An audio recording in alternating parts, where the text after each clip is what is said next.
السلام علیکم ورحمۃ اللہ وبرکاتہ۔ سامعین کرام، آپ جانتے ہیں اچھی طرح سے اور سمجھتے بھی ہیں کہ کوئی چیز آپ کو مل جائے تو آپ اس کی حفاظت فرماتے ہیں، ضائع نہیں کرتے،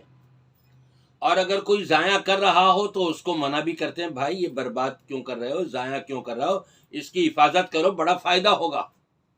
رب تبارک و تعالی نے ماہ مبارک کے اندر روزے والی نعمت سے ہم کو نوازا ہے، اور نعمت بھی اتنی بڑی کہ جب فرشتے بندوں کی نماز کا اجر و ثواب لکھ سکتے ہیں، قرآن کی تلاوت کا اجر و ثواب لکھ سکتے ہیں، صدقات و خیرات کا اجر و ثواب لکھ سکتے ہیں، عمرے اور حج کا اجر و ثواب لکھ سکتے ہیں، لیکن رب تبارک و تعالی نے روزوں کو اتنی زیادہ اہمیت دی اور یہ فرمایا فَإِنَّهُ لِي وَأَنَا أَجْزِي بِهِ، گویا کہ فرشتوں کے بس کی بات نہیں کہ اس کا اجر و ثواب لکھ سکیں، اتنا عظیم اجر و ثواب ہے۔ رب فرماتا ہے یہ تو روزہ صرف بندے نے میرے لیے رکھا تھا، اس کا اجر و ثواب میں خود عطا کروں گا۔ بادشاہ سلامت، حاکم اعلیٰ، شہنشاہ دو جہاں، رب العالمین، وہ اپنے دست مبارک سے، وہ اپنے ہاتھوں سے اپنے بندوں کو اجر و ثواب سے روز قیامت مالا مال کرے گا۔ کتنا عظیم انسان ہے یہ روزہ رکھنے والا، تو پھر جو روزہ رکھا جا رہا ہے اس کی حفاظت کیوں نہ کریں ہم؟ اس کا کیا فائدہ ہے دنیا کے اندر بھی اور آخرت میں بھی؟ نبی پاک صلی اللہ علیہ وسلم فرماتے ہیں من صام رمضان ایمانا واحتسابا غفر له ما تقدم من ذنبه، جس شخص نے ایمان کی حالت میں، ایمان کیا ہے؟ شرک نہ کرتا ہو، بدعات سے بچا ہوا ہو، ایمان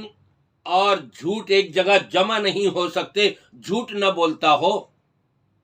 یہ کفریات سے، لغویات سے اپنے آپ کو محفوظ رکھتے ہوئے ایمان کی حالت میں روزہ رکھا ہے اور اللہ کی بارگاہ سے اجر و ثواب حاصل کرنے کی نیت سے روزہ رکھا ہے، اللہ کو راضی کرنے کے لیے رکھا ہے، تو رب تبارک و تعالیٰ کی طرف سے نبی پاک صلی اللہ علیہ وسلم اعلان فرما رہے ہیں غفر له ما تقدم من ذنبه، اس کے جتنے بھی گناہ پہلے گزر چکے ہیں رب تبارک و تعالیٰ سارے کے سارے گناہ معاف فرما دیتا ہے۔ دیکھیں آپ دنیا کے اندر کتنا بڑا اجر مل رہا ہے،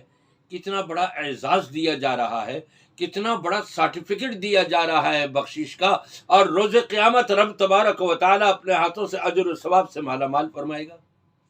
یہ تبھی ہوگا جب ہم روزے کی حفاظت کر رہے ہوں گے، اور روزے کی حفاظت کیا ہے کہ جو اسلام کی بنیادوں میں شہادتین کے بعد جو سب سے پہلا نمبر اور وہ نماز کا ہے، نماز کی حفاظت کر رہے ہو، نماز کی پابندی کر رہے ہوں تو روزے کی بھی حفاظت ہو سکتی ہے۔ روزہ رکھ رہے ہیں، اپنی زبان سے جھوٹ نہ بولے، روزے کی حفاظت ہوگی۔ اپنی زبان سے کسی کی غیبت، چغل خوری نہ کریں، روزہ محفوظ رہے گا۔